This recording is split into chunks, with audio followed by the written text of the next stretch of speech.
A very warm good afternoon on a literally warm day in Kampala. Thank you all so much for making the time for today's conversation. We are super excited. We have a good quorum to start, and I know that we would like to make the most of our time with Dr. Spire. So we will start today's conversation. Allow me to thank Dr. Spire for making the time to be with us today. And I will give a brief introduction on who Dr. Spire is. I know many of you are familiar with his work, especially for our partners in Uganda. And he has also done work across Africa. So thank you so much, Dr. Spire, for today. Our facilitator for today's conversation under the topic, the power of social media as a creative, is Dr. Spire Ssentongo, who is a freelance artist specializing in cartoons. He has drawn editorial cartoons for the Observer newspaper since 2006 under the signature name Spire. Many of the cartoons are activist in focus, mostly centering on highlighting social and political injustices. And increasingly, he shares them through his social media accounts, where they have triggered a lot of debate. Although he's mostly known as a cartoonist, his full-time job is in academia, where he teaches philosophy at Uganda Matters University and also at the Makerere University. He has variously served as an associate dean at the Faculty of Arts and Social Sciences, and is also in charge of research and publication at the School of Postgraduate Studies. And also he's the founding chair of the Center for African Studies. At Makerere University, he served as a head of department in philosophy. So allow me to welcome Dr. Spire, whose strong belief that academics should be actively engaged in communities, and that's what motivates his work, especially with his cartoons and regular media appearances, and also writing columns in The Observer. He also believes that those who have gotten the privilege, Dr. Spire believes that those who have gotten the privilege of acquiring higher education in countries like Uganda with huge development challenges have a responsibility of actively taking part in uplifting others through sharing their knowledge and participating in practical initiatives for a better society. He has published several outstanding cartoons and also been nominated for Nonfiction Writer. And early this year, he spearheaded a campaign that was active on social media, demanding for better services and accountability from various departments. And this sparked a lot of conversation using the digital forums. And also, we did see some change that was triggered by that. So allow me to warmly welcome Dr. Spire to share with us today.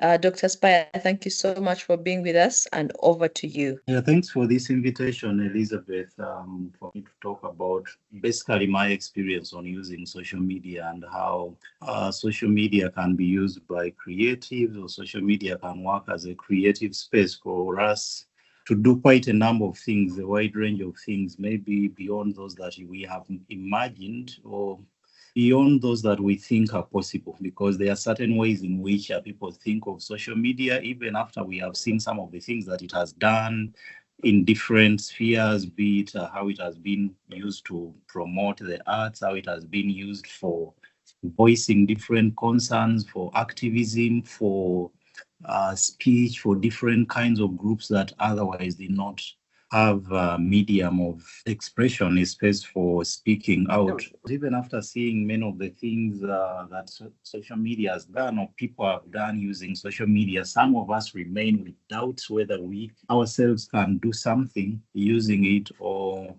if we can innovate.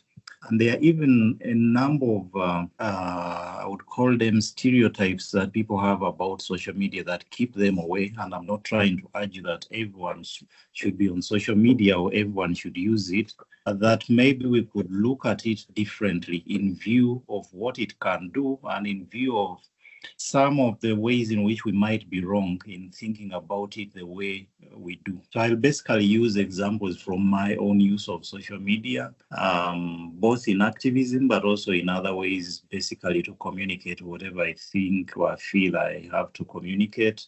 And I know I'll be told that I have the privilege of following the numbers of people that I have as followers. I'll also talk about that because on a number of occasions, I've had people coming to me, could you please voice this for us? Could you help us talk about this? In my inbox, I receive about 100 messages every day. Actually, I only go there just to read a few that I can, a few that I share. Humanly, it's not possible for me to read all. And I'm saying that partly because I know some people listening could be among those that have sent me messages. So I can't go through all of them to share. But what I want to say is that sometimes the people who are asking me to share, I ask myself, but when you go to their own pages, they have not said anything. They've not tried, even just trying to talk about some of the things that they are asking me to help them talk about. So is it self-doubt that maybe if I say it, who am I to be heard? Is it fear? Sometimes, which I know it is. But on many occasions, I feel it is self-doubt because some of the issues that I'm asked to raise are otherwise innocent issues for which one might not feel any danger if they spoke about them. But one feels that no, my account doesn't have followers. I'll talk about that briefly later. Now, about the perceptions, by the Elizabeth, is my screen moving? The Yes, it slides? is. Yes, they're moving. Yeah, about the stereotypes, those that often say social media is a crazy place, social media, no, that's an unserious place. There are all sorts of people. There are that it's a place that cannot be tamed. Yes, it's partly true, but also social media depends, its usefulness, as that image, that illustration shows. The usefulness depends on the user. At times, we only fear going there because of how some people have misused it, but we don't think about how we can use it in a different way, how we can use it to do exactly what we want to do, because it should be what you want to do there that defines how you present or perform your presence while on social media. And there are even options of avoiding some of the things that we might not want on social media. I'll talk about some of those things that keep some people away, but there are options of avoiding them, even if they might not be really foolproof. But we may, especially if you weigh the considerations of staying away and being there in view of what we lose when we choose not to be there. I'll share an experience some time back, I think around 2015 when I joined Facebook. I think I joined Facebook either 2014 or 2015. There is a colleague, a senior colleague at Makerere who used to ask me, but what are you doing on social media? The way in which he asked the question would clearly show that he despised it. What are you really doing on social media? You would spend that time doing the things, engaging maybe with small groups, book clubs. I told him even what you talk about book clubs, whatever, it can be done on social media, but he didn't seem convinced. I think it was 1 year later, I saw him sending me a friend request. The same person who was asking what I was doing there. And when I met him, I asked, but you seem to doubt social media, its usefulness or seriousness. I saw your friend request.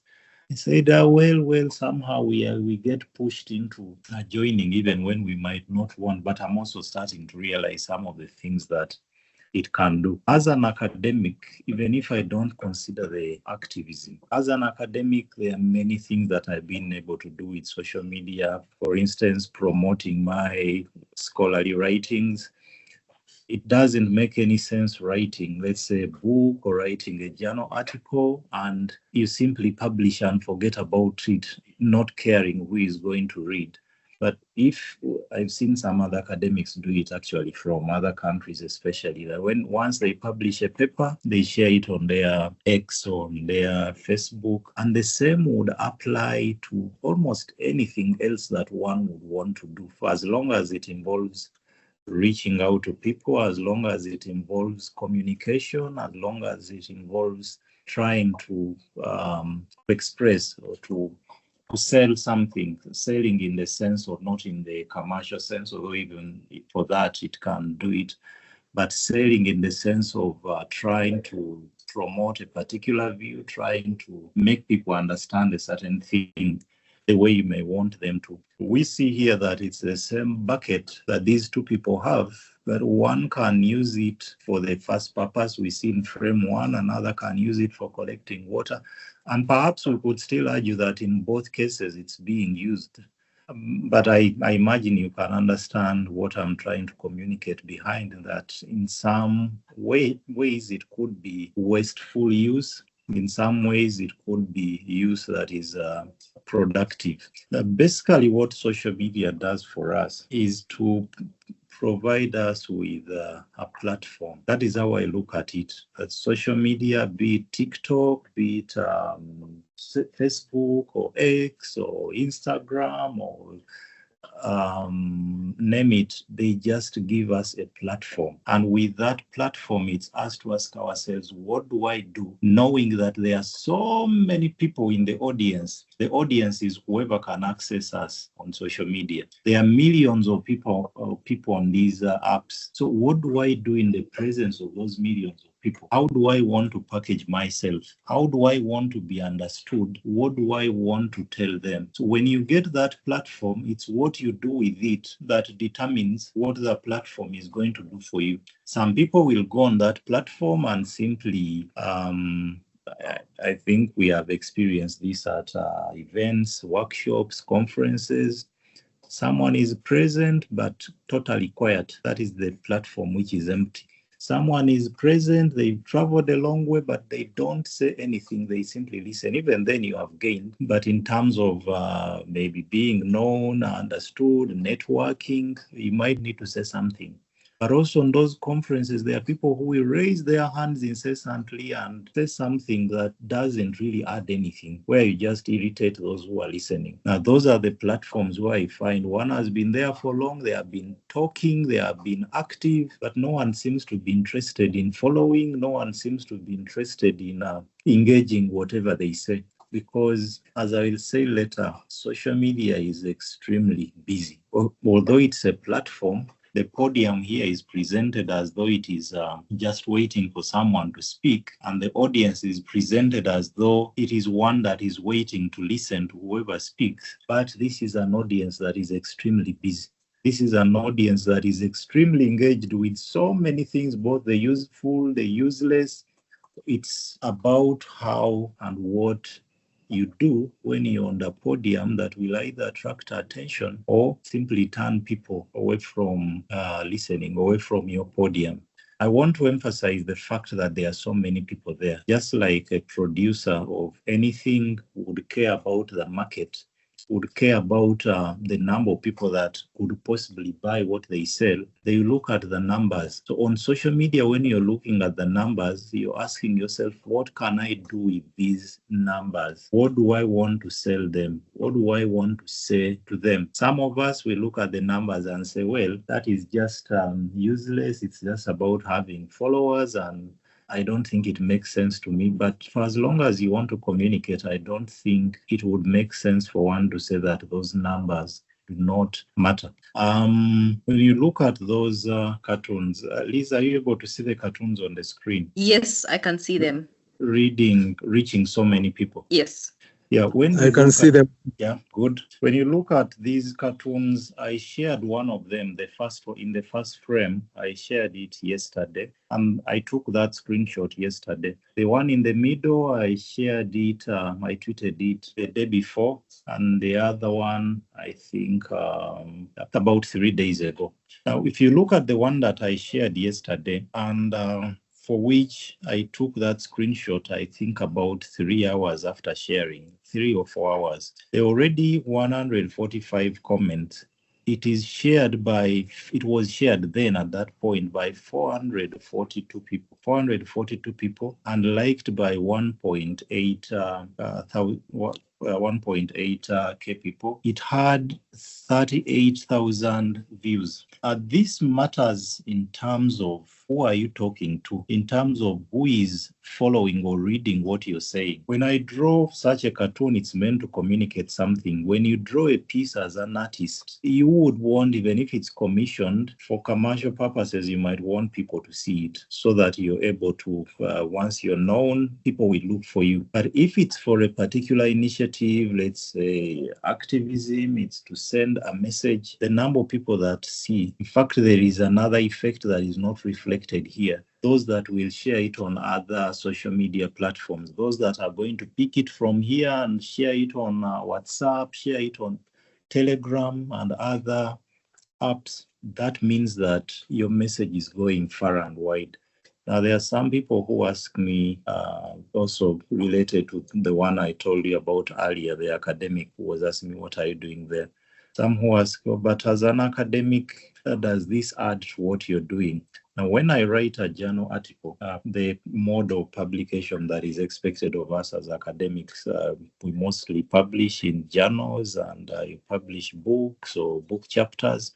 But when I publish a journal article, even for those high-end journals, for the journals that are considered to be top of the tier, I'll go and check after 1 month and I find about 100, sometimes less than 100 people have read. And this seems to cut across, except maybe for scholars internationally that are high up there. That's when you might find about maybe 1,000 reads or 1,000 citations. And that's what is used to weigh or to measure the impact of a scholar. But I ask myself, 100 in 2 months, and that is actually celebrated. For many of our scholars here, locally, if your paper has been read by 100 people, you would have to celebrate it. It's an achievement. But if we have over, I would say, maybe about 20 or slightly less million people that can read in Uganda that would benefit from this knowledge, why would I care more about a platform that is only going to be accessed by about 100 people? And even the 100, I don't know where they are from. It could be 100 mostly from the Western world. So the point here is that if I'm writing, if I'm drawing to communicate, then I should care a lot about who is getting my message. There is that parable in the Bible. Is it a parable? It's sort of an analogy where Jesus relates people who, or someone who preaches but cannot go out there, that it's like lighting a candle and then you cover it with a bulb. It doesn't make sense. If you have lit a candle, then you're lighting it in order to provide light. So you would care how far the light extends. If you're engaged in any initiative that is for people, for the community, then you should care how many more people are able to access that initiative. So you look at the other cartoons on the screen, the one in the middle, which was 2 days old. When I took that screenshot, it had been seen by 88,000 people. And then the other one, perhaps more, it doesn't show the views. And this is possible. Of course, it comes with time. Some of you will say that, but this is because it's you and you have all that following. The question I often ask is, where does the following come from? Is it something that drops overnight? Does someone just wake up with, let's say, an account, an X account that has 10,000, 100,000 followers? Or this is something that is built over time by people, first of all, knowing what does this person do there? What will I get by following them? What message do they really associate with? Because for anyone that a person follows, in most cases, there could be exceptions. In most cases, for anyone that someone follows on social media, they are following them for a particular reason. Sometimes it's just because you know them and it's okay, let me follow so-and-so because I know them. But on a number of occasions, it's because I would want to read what this person writes. I would want to see the art that this person does. I would want maybe just to enjoy the humor, for those who just want to be known by the humor. But the point is that it's about how you position yourself, that over time you're going to get that following. Now, this is what brings me back to where I started from, the people who will send me stuff and say, help us share this. You have the following, you have the platform, and you ask them, but have you tried to share anything on your own platform? Now, I have a few followers. Even if you have a few followers, they would get to know you over time for the things that you're sharing, and maybe they'll consider following. But on your own account, you're sharing pictures of shoes, of soccer, of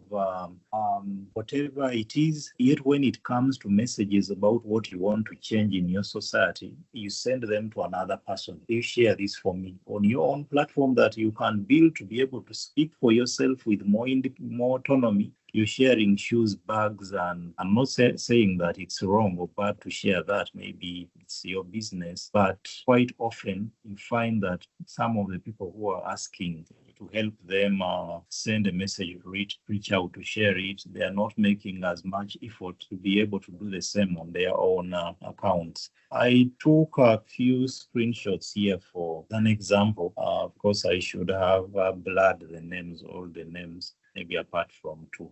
Sorry about that. But when you look at the first, someone shares a picture. What do you know about men from Masaka? Now, what does one want to achieve with such a tweet? I know that occasionally people will share such things in order to it's called content, in order to gain traction. But still, that's how people will know you. They say, if you want to look for unserious things, even when you talk about serious things later, is that one is, no, it can't be serious if it is shared by so and so. And then this other one, no one pays for my hair. Okay? No one pays for my hair.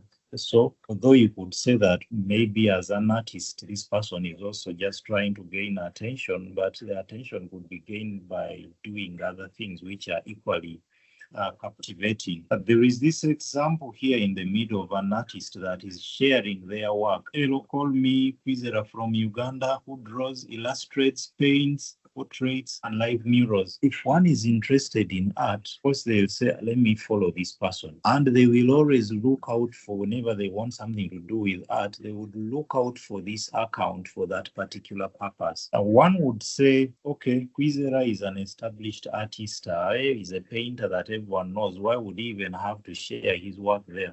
Because either way, still people will find him.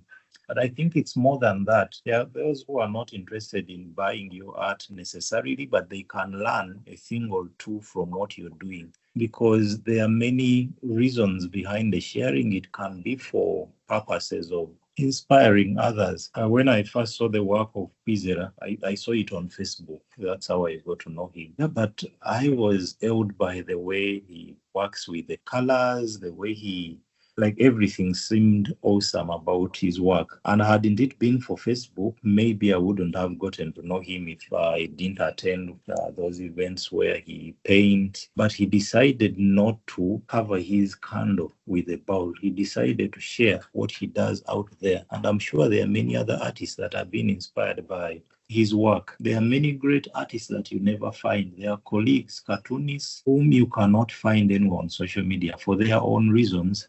But I think in a way it works against what you're trying to promote, especially today, because we have to work with the knowledge of the circumstances, the age in which we are operating, and what that age dictates. Sometimes we don't want to go where the age wants to take us, but you find yourself almost trapped that you cannot avoid going there. If you don't go there, you're going to be left behind. You're going to be defined out of existence, not only left behind. I know I mentioned earlier that social media is very busy, and because it is busy, they're not going to pay attention to everything, to everyone. Sometimes you tweet things that you think are serious and people should pay attention to them, only to be ignored. But whether you're ignored or not, to be ignored or not would depend on a number of factors. There are so many people who are there. First of all, they are profiled. This is one of the ways in which we know people. It makes it simple for knowing. So people often categorize, people often profile so and so is this. There are people who just call me a cartoonist. Whatever you do, even when they know you're an academic, they say, no, Spire, they are cartoonists. That's how they have profiled you. It makes it easy for them to understand you if they reduce you to one thing. And sometimes it's okay. It's okay for them to allow yourself to be profiled in a certain way if it's going to facilitate what you want to do.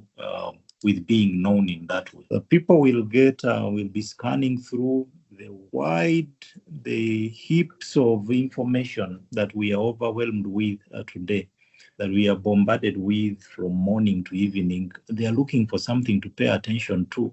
But because it is too much, they look out for particular names. Okay, what I'm looking for is likely to be said by so and so. If so and so are said, then it's likely to be serious. But the estimation of the likelihood of what you say to be serious is built over time, over what the expectations that you have created with your performance, the expectations that you have created with the way you package yourself. You know that expression, toli nacho tugamba.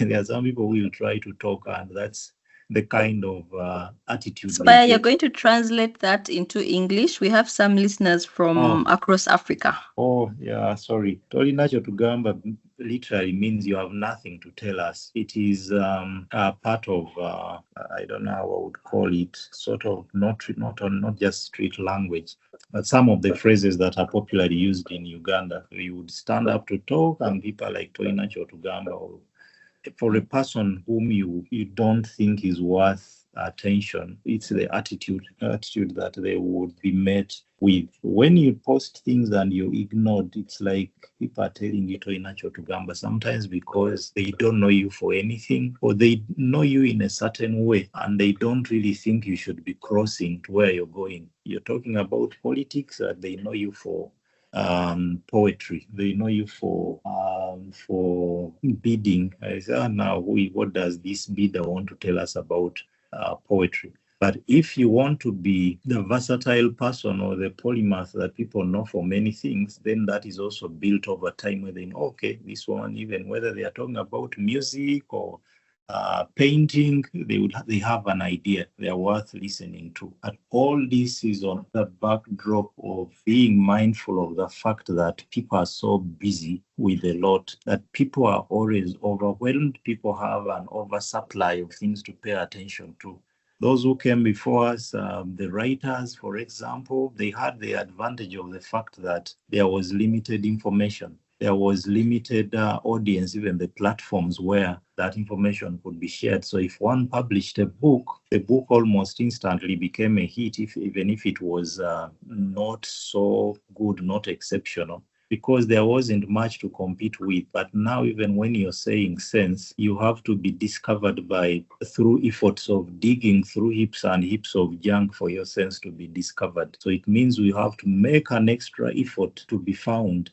I have a colleague who likes saying that if you don't put yourself on the agenda these days, no one will put you there. And being present in spaces like social media and being known for something that will make you worth looking out for is part of putting ourselves on the agenda. I'll give an example to demonstrate this, and maybe one of the ways in which we can draw attention, because partly what I'm talking about is how do you draw attention. I like using humor because we all realize that almost all of us are looking for something to laugh about. When you have had a long day, humor somehow lightens it. Even when it's in moments of sorrow, when it's in moments of pain, you try to find something that can make you laugh in order to lighten the pain. On our social media in Uganda, especially, and maybe other contexts that I don't know, you realize that people are very angry. People are extremely angry, and you may understand it's about the state of social services, about joblessness, and there's so many existential challenges they are faced with. Now, how do you navigate that anger? Sometimes you try to say something serious and you get shocked, the insults that you get in return. You get shocked how people impulsively abuse, how people impulsively dismiss. Sometimes they do that because they are struggling with a lot. An angry person at times is looking for an outlet.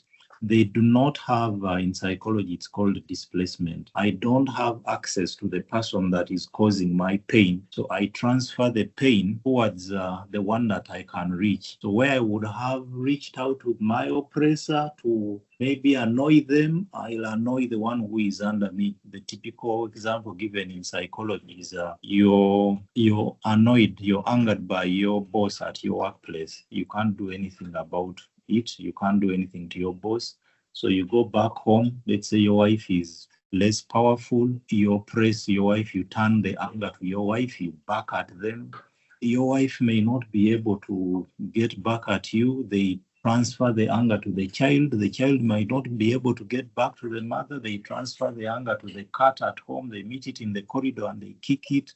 It's the kind of anger that we find on social media sometimes, displaced anger that you don't know where it is coming from, but if you're not careful, you're going to find yourself in its way. And you'll be the one at the receiving end.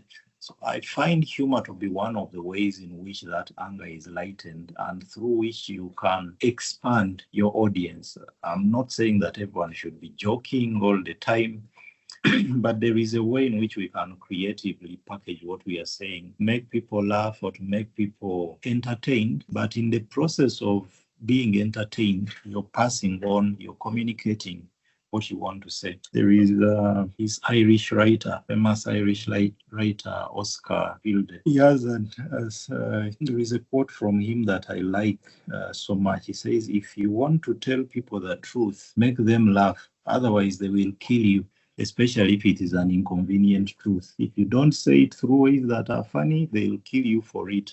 So I've used humor in many of the things that I do, either writing satirically or in cartoons, or even when I'm just sharing images. And one of the spaces or the moments where I've done this is in the exhibitions. For the audience that is not Ugandan, exhibitions, how should I call them?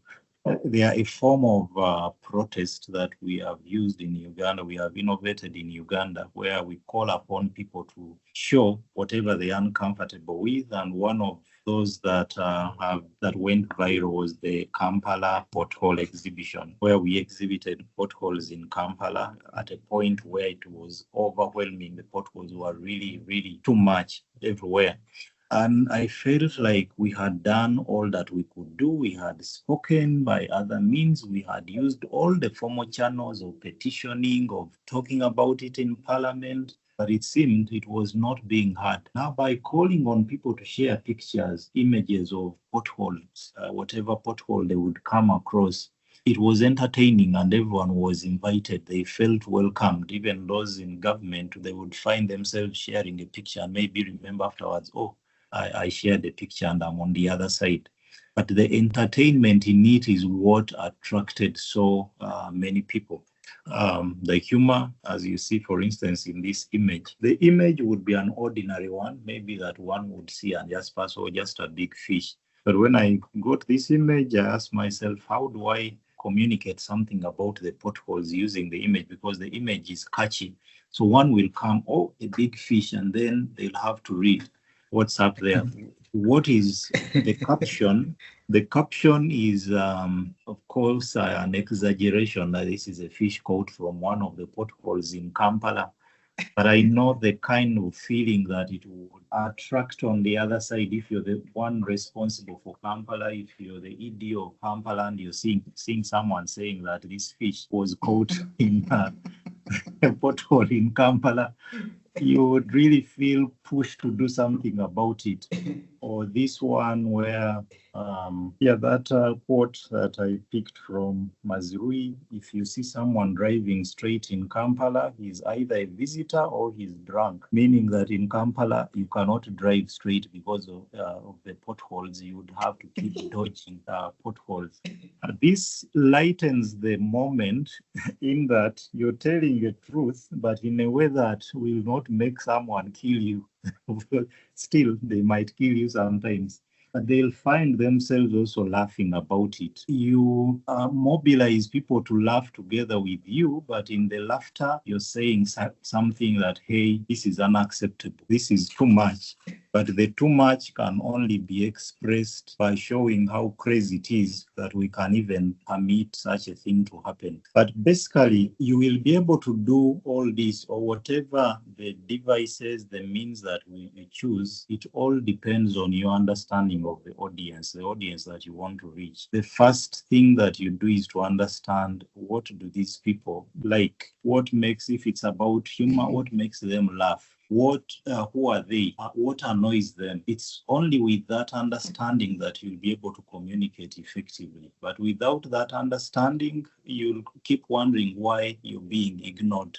Maybe very quickly, because I would want to let people share their own experiences or ask questions, if any. And one of the things that worries many of us about social media and why we keep away is the hooligans, in quotes, the meanness, the fact that people will throw comments that are mean because they are behind the curtains of fake accounts. And someone comments, let's say you've shared a picture of your child, something that I wouldn't do anymore. I used to do it in the past. And someone puts a mean comment. You ask yourself, is this a human being? Sometimes all they want is to annoy you, but others are displacing anger from elsewhere. You're sharing a child, and this is someone who, maybe let me not give that example, but there are people who are struggling with all sorts of things who come to social media angry. Then there are those who are working for particular purposes, particular goals, for which they see you as a stumbling block. They see you as a hindrance. They will always try to discourage you. Whatever you say, they come in either to deflect or to distract you or to annoy you, to disorganize you so that you do not continue with what you're doing.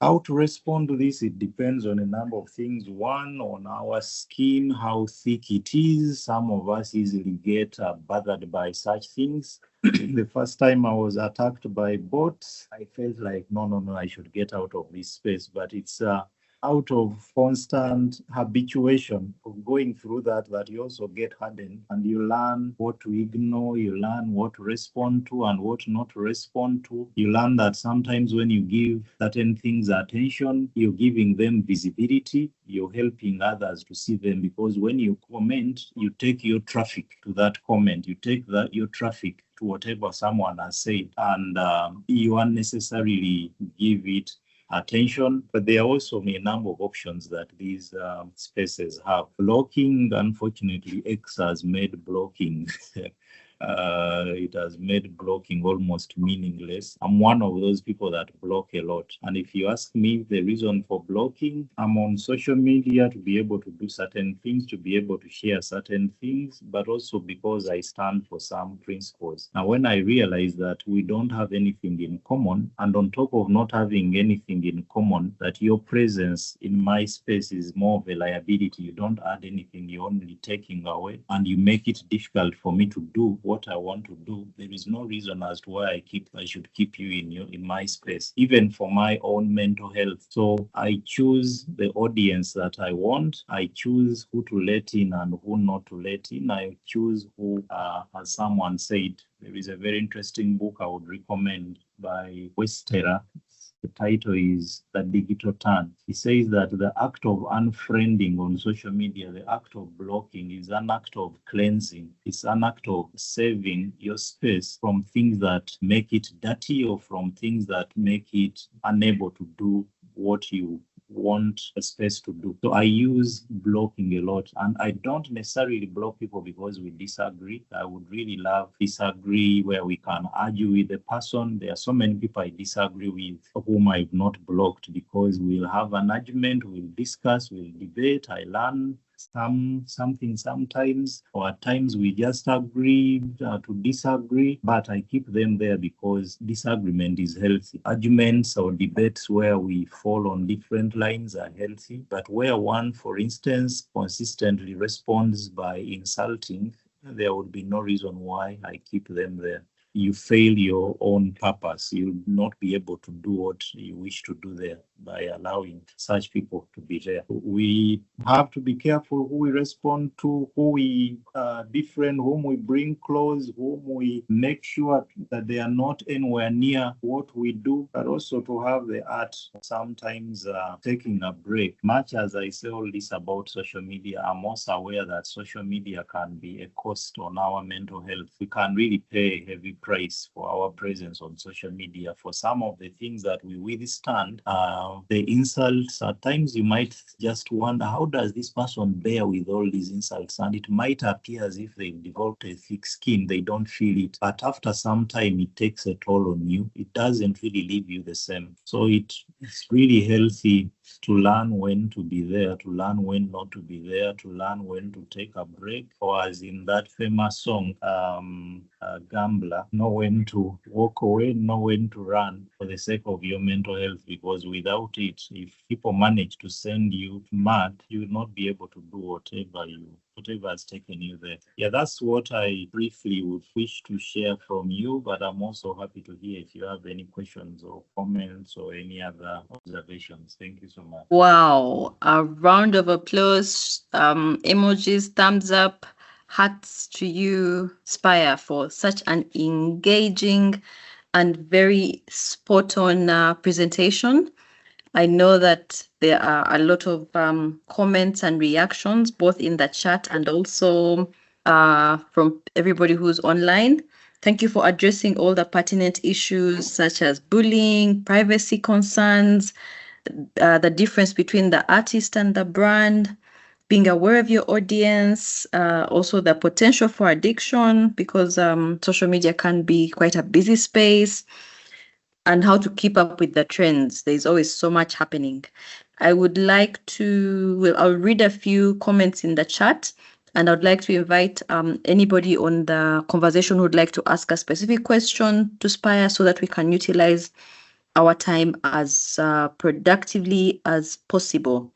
Haji Musa says, great talk, here to learn best ways of using social media as a creative. There's a lot of humor that you shared, so there's a lot of laughing in the chat. And the truth is the truth, but it's not always the most important thing. That's what Samuel shares.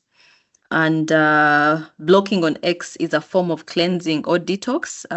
Samuel agrees with you on that. And Primzon says, I love the way you have created impact in freeing Uganda. There's a lot of claps and hats off to you in the chat. And Samuel says, this is what I always follow without even blocking. He has shared a screenshot for anybody who'd like to read that in the chat. Esibo says, yes, Spire, share where you have been addicted to social media. Kenneth Matovo, you have a hand up. I think you're the first. So I will invite you to ask your question or make your comment as other people also organize their questions. Kenneth, please unmute. Thank you. Please let me know if I can be heard. Yes, Kenneth, we can hear you. So Spire, thanks for the presentation. I've enjoyed it very much. My question is around the kind of art, for example, that I do. So I'm not so familiar with some of your work that's not the cartoons and the what you put on social media. But I imagine, because I know you've written some books, but I imagine you also do work that's not, I don't know if reactionary art is the right term, that is not kind of reacting to the current affairs of the day. While I think what you've shared obviously works well for, for the portal exhibitions and so on. For people like me, say I'm a filmmaker, how do I use social media for my work as a filmmaker? And the reason I'm asking is, from my experience, if I spend so much time on social media, right now I'm not on a lot of social media apart from the WhatsApp chats for filmmakers. But when I spend a lot of time on social media, I end up under-delivering on everything else. I end up maybe producing less, writing less, and so on and so forth, because you talked about addiction because of that. The sugary thing about social media that ends up taking your time while almost wasting it entirely. I don't know if you have any advice or any kind of anecdotes for how you use social media to push work that is not immediately reacting to current affairs, but other kinds of art. Thank you. Spire, over to you. Okay, yeah, thanks, Kenneth, for that question. And also, yeah, Esibo had a question, I think, from the chat, and thanks all for the compliments and the claps. Certainly, addiction is one of the, if not one of, perhaps the biggest problems with social media, and that one always has to be careful not to get addicted. For many of us that do a lot of work on social media, for instance, for me, with the campaigns that I've been running there, with cartoons that I issue almost every day, you might end up getting addicted even when, of course, addiction is not always a conscious thing. It sometimes takes another person to inform you, to tell you that you're addicted, that you might not be. You might know it as you're going, just like with cigarettes or any other things, alcohol that you might get addicted to. You take one bottle today, two bottles. After some years, 10, 11, before you know it, you cannot do without alcohol. So and today it's a big challenge in our society. So we cannot talk about social media and its benefits without giving any caution about that. But the only suggestion on my side that I can make, or the thing that helps me a bit, although still I struggle with it, because when I tweet a cartoon, I would want to know what people are saying about it. I go through the comments, even if I might not be able to reply to all of them. I might only reply to one or two, but I would want to know what they are saying. Otherwise, there is no conversation, or I will not be able to understand what people feel on the other end. I will only be communicating what I feel, what I want to say, and I leave. And if you're doing this work for society, for the community, it really matters knowing what they think. But if you're going to do that, especially where you have a huge following and there are over 500 comments, you have to tell yourself somewhere, stop. I do not read most of the comments on Facebook, for example, because in Uganda we have to use VPN to access Facebook now. It's partly because of that challenge, but also because I cannot pay attention to Facebook, to X, with all those numbers of people. So on Facebook, I mostly go to tweet the cartoon. That's it. If I go back, I might read 2, 3 comments to stop.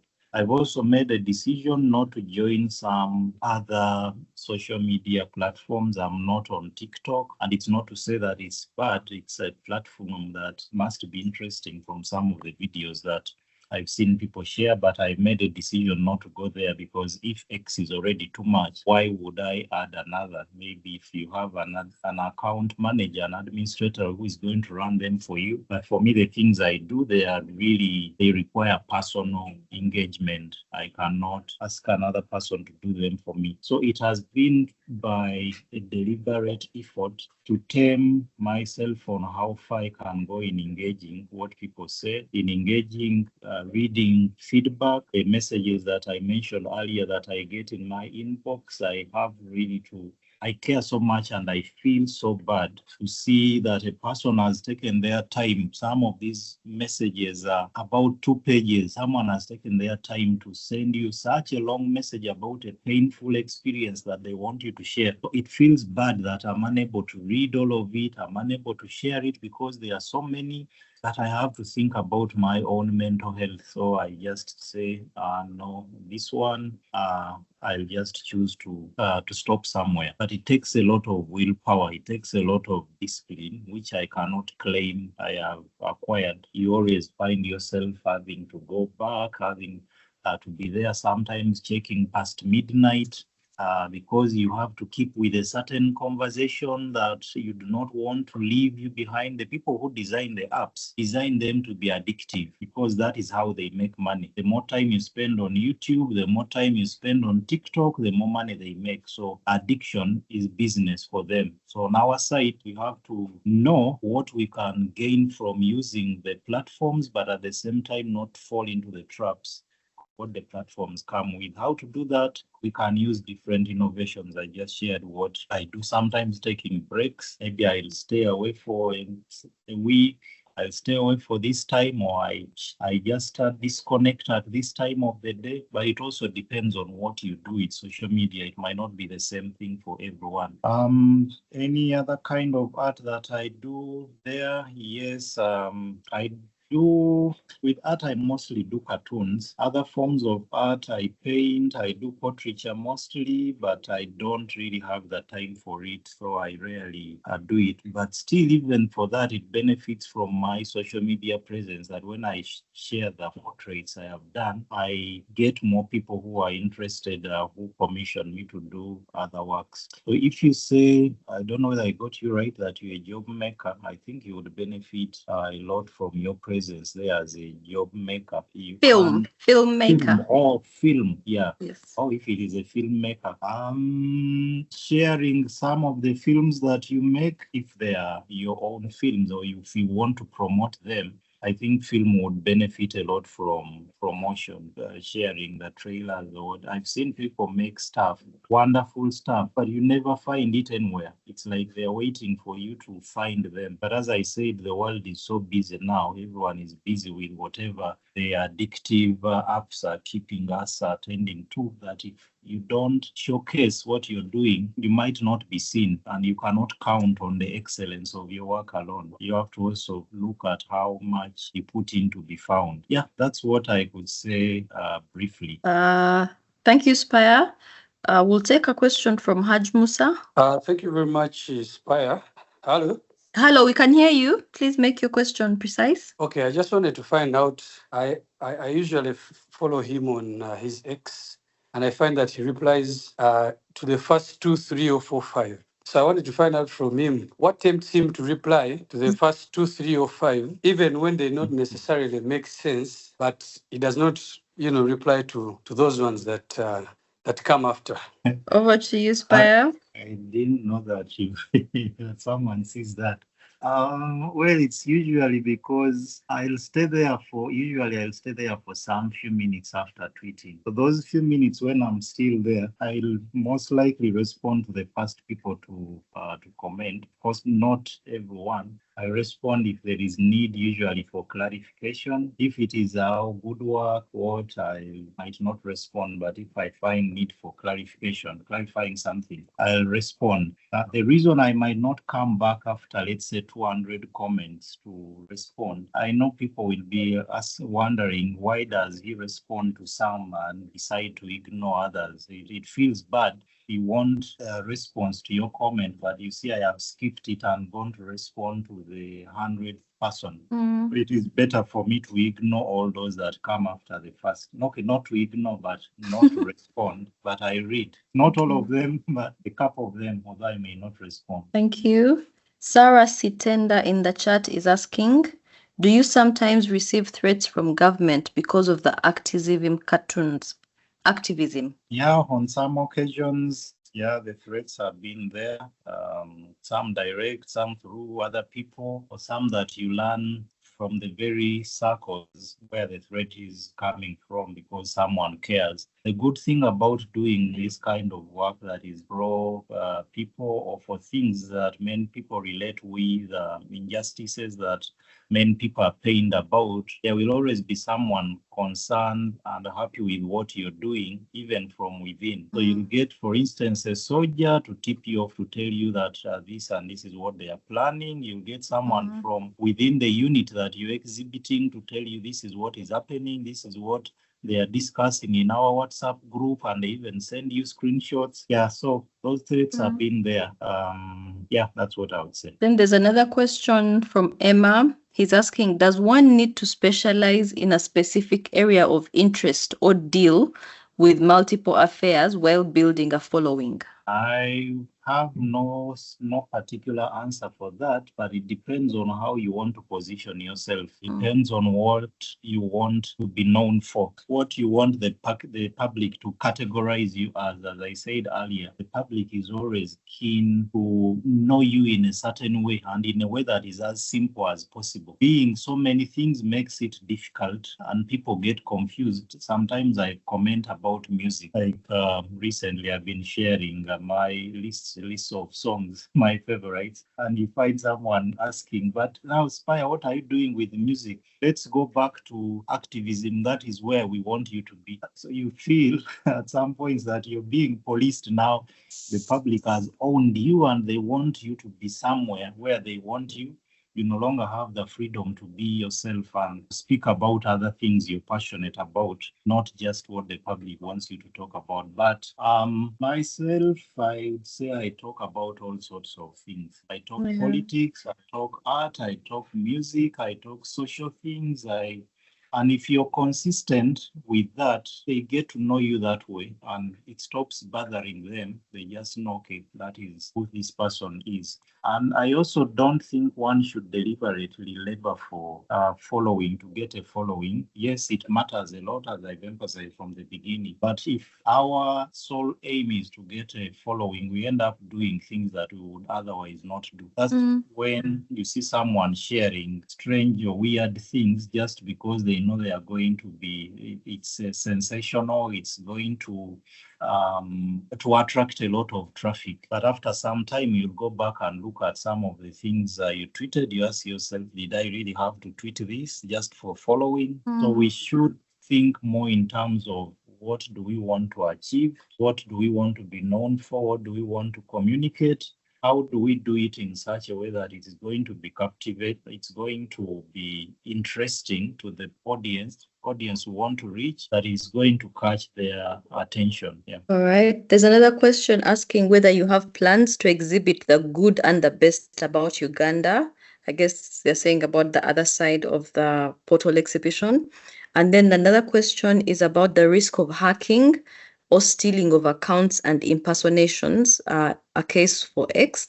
What measures do you recommend for better security? By the way, this device that I'm using, it might be getting off. I kindly ask you to let me in. I'm trying to get in using another device so that I switch. Okay. So yeah, but as we do that, okay, I don't see you in the lobby though. Let me try again.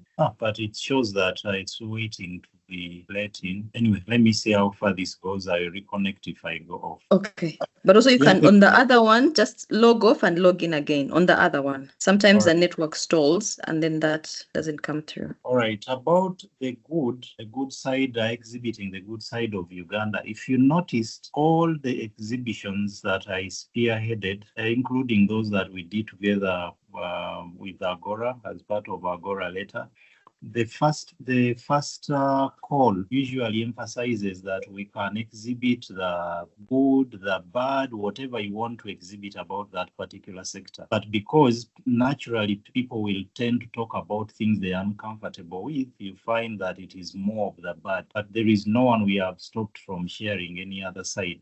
During this recent Makerere exhibition, you show me exhibiting some of the buildings, the new buildings at Makerere and those that are being renovated.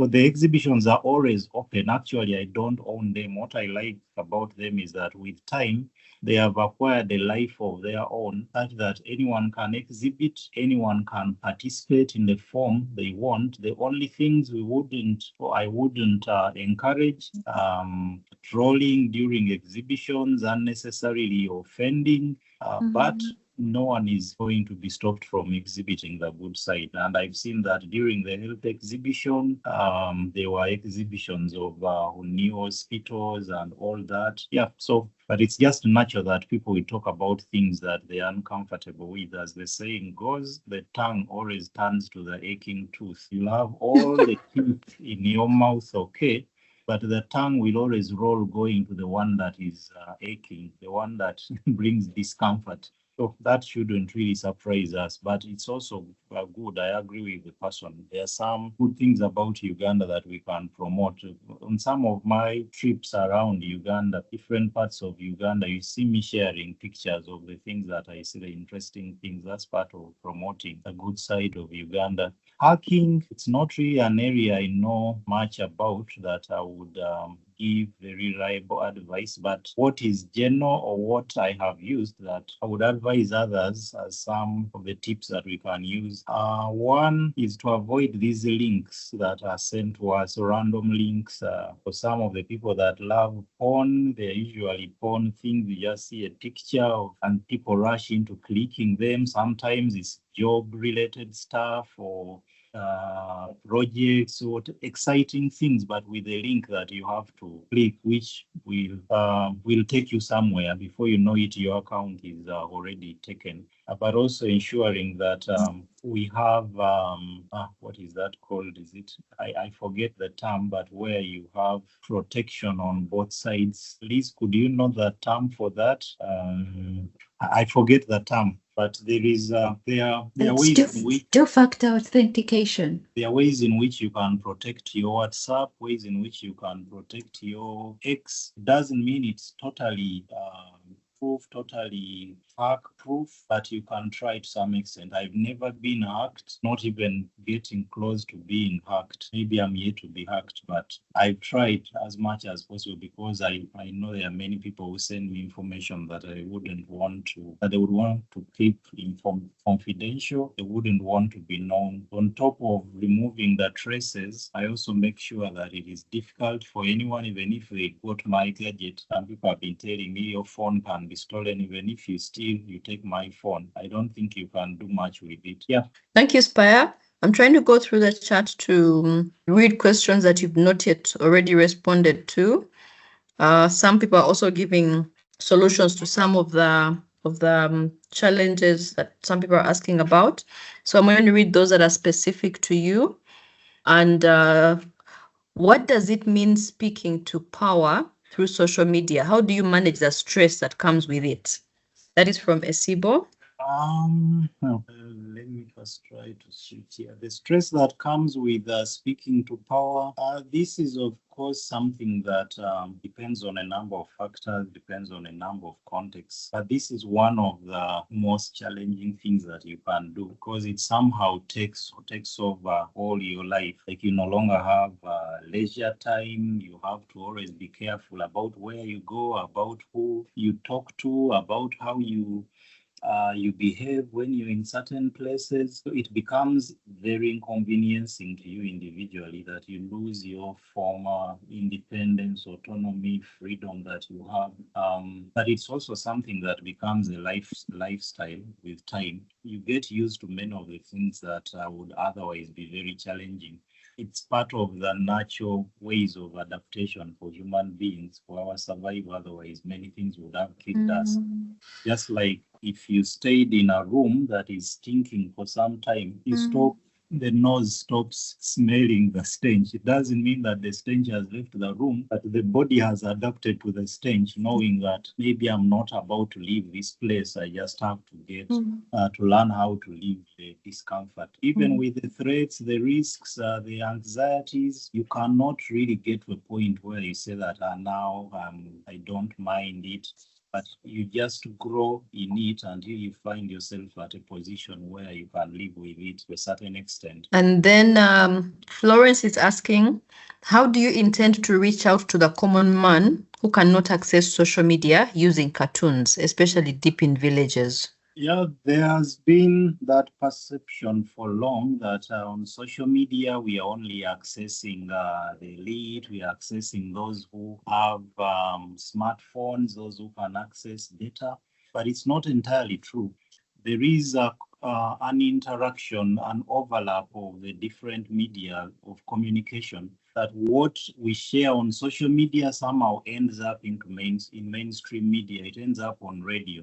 I've gone to my village deep in Masaka, and people tell me about some of the things that I share on social media, even those that I know cannot read, but they have the information because they've heard someone talk about it on a radio program. It becomes the subject of a talk show. So it's that overlap, it's that interconnection that gives me the satisfaction to some extent that this doesn't end on social media, and we are not only talking to those who are on social media. It can be better, certainly. It can be better through other efforts, but there is also only so much that you can do as an individual, as an organization. You have to leave others do another part, maybe to ask how do we extend it beyond this. I've seen it as a challenge at times that whatever you do, people are asking for more, not asking what they can do to amplify it. But yes, oh, you're talking about this. When are you also talking about this? when are you also doing this? So they get the entire load of things to be done and they want to heap them on your shoulders because you have offered to do one part. I think it should be more of innovating collectively, individually, that this one is doing this. How do we extend it to also reach this other audience or to be communicated in another medium? The one doing film, how do we put it in film? How do we put it in plays? How do we put it in poetry? How do we bring it down to community meetings? Yeah, that's how I look at it. Everyone can play some part. Liz, are you there? Yes, I'm here. Thank you, Spire. Do we have any other questions? For some that I'm not reading in the chat, it's not that I've not seen them, but he has already responded to them as he was addressing other questions. That's why I've not read some of them again. So do we have any other questions? Anybody who would like to ask a question, please raise your hand and unmute. Anybody else who would like to? Samuel, your hand is up. Samuel first, and then Moses, you'll be next. Samuel first. Thank you so much, Madam Host. Thank you, Dr. Spire. Thank you for the breakdowns you've given us on today's topic. Mine would go to specifically doctors following on X. At some point, was asking about monetization. I don't know how we handled it. Many people join X. Additionally, from posting and engaging with others, they also look to making some money off it. Let him tell us about the Stripe account in Uganda and the whole monetization thing for creatives and those that are in that category of monetization due to they pass the following that is required by X, but they don't know how to leverage on the monetization option. Thank you so much. Sorry for the lapse. Just give us a few minutes. Spire is trying to join from another device. And then Samuel, you dropped off before you could conclude your question. So I think I'll ask you to ask it again after Spire can get in using another device.